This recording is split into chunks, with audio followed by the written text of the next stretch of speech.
Hello there, welcome to Genesis Models. My name is Bob Warden and welcome to another inbox reviewed video which we have today. It's going to be Tamiya. It's Tamiya's Messerschmitt Me262 A-1a. Really cool kit, really cool aircraft as well. It's in 1/48 scale, and this kit is retailing at around about the £29.99 mark, but it is on the Genesis Models website for £26.99.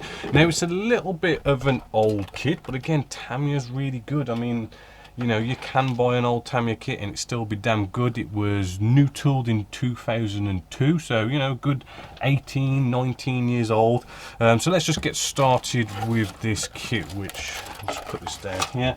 Starting off with the fuselage section, we have our sprue just here.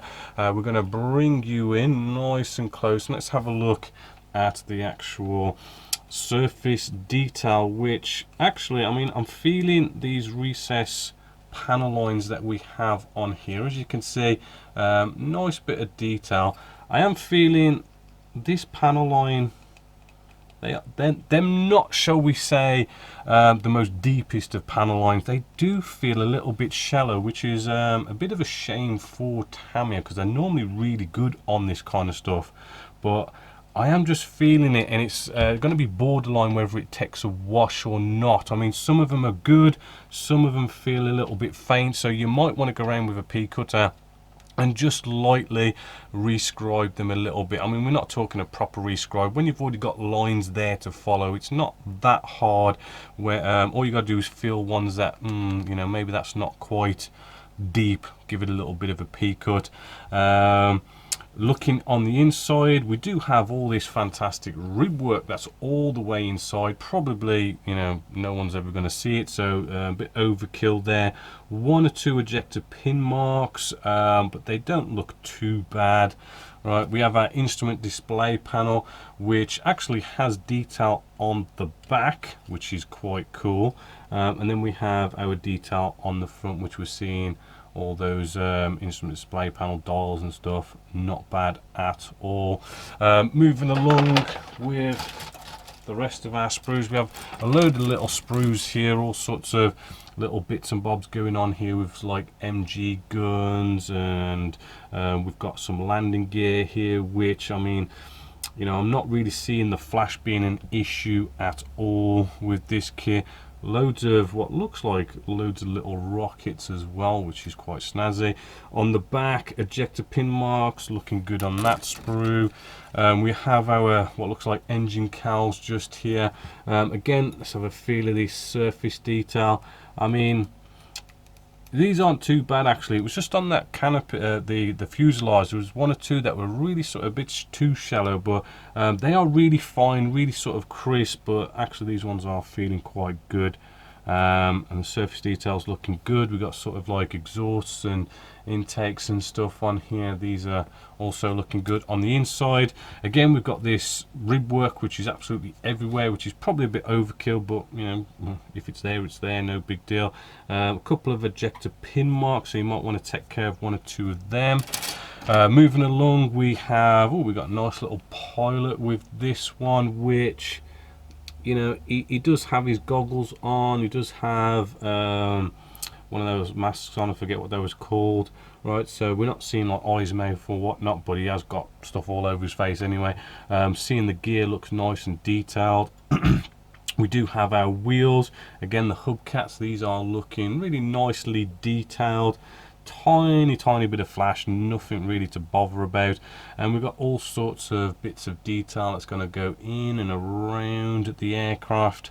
A bit more cockpit detail here with some levers and dials and stuff like that, which, you know, as you can see, is looking quite nice, sticks up quite good. Some of them dials, foot pedals, all sorts of stuff going on. Some intakes here or exhaust, one of the two. You know, you can see the fans quite nicely on there, sort of good, good detail. On the back, ejector pin marks, not seeing any in a bad place.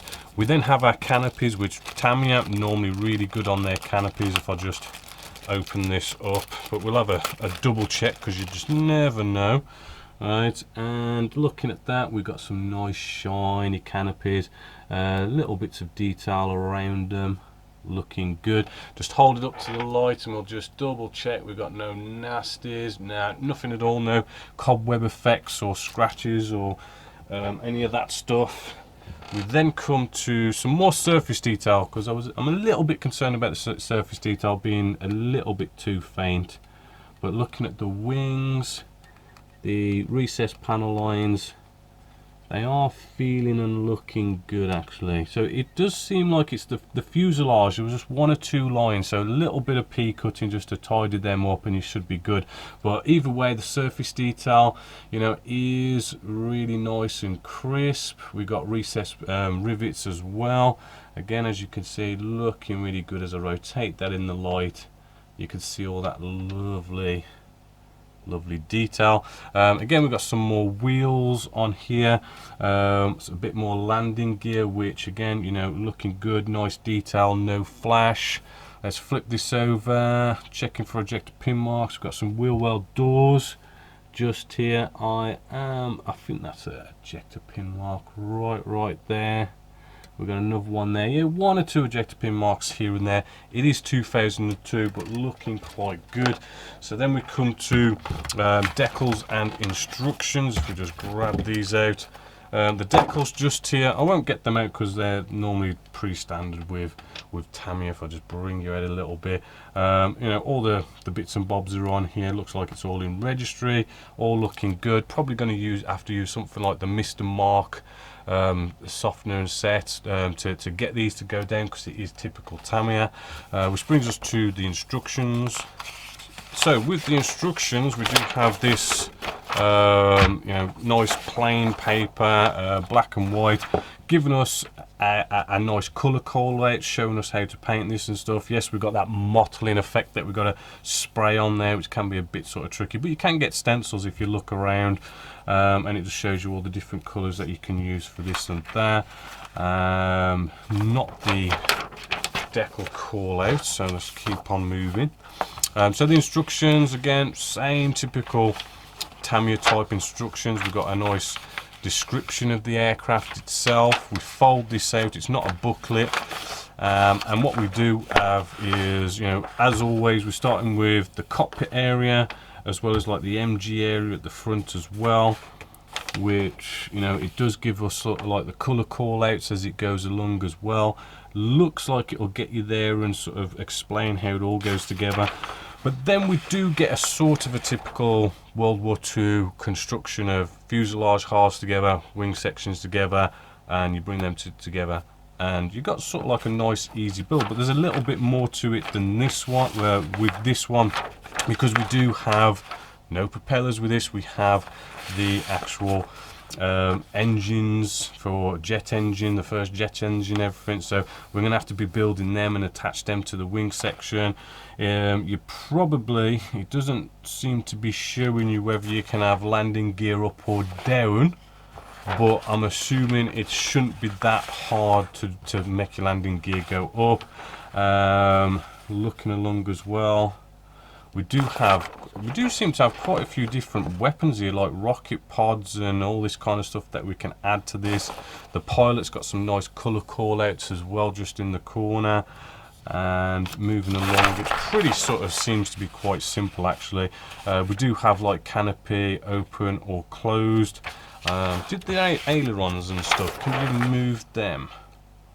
I didn't see anything on ailerons or flaps or anything along them lines, so you might have to do some scratch building to get any sort of ailerons and stuff moving.